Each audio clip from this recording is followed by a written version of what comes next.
Hello, in front of me I've got WUCHANG. In this video I'll show you how to save game.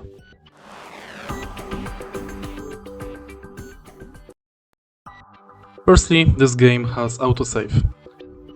In certain moments of the game you will see the bamboo icon in the top right corner. This means that autosave is active.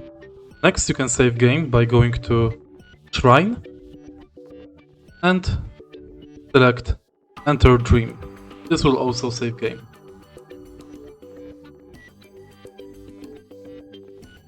In the end, you can save game by simply going to Menu, Settings, Return to Title, and select Save your progress and return to title.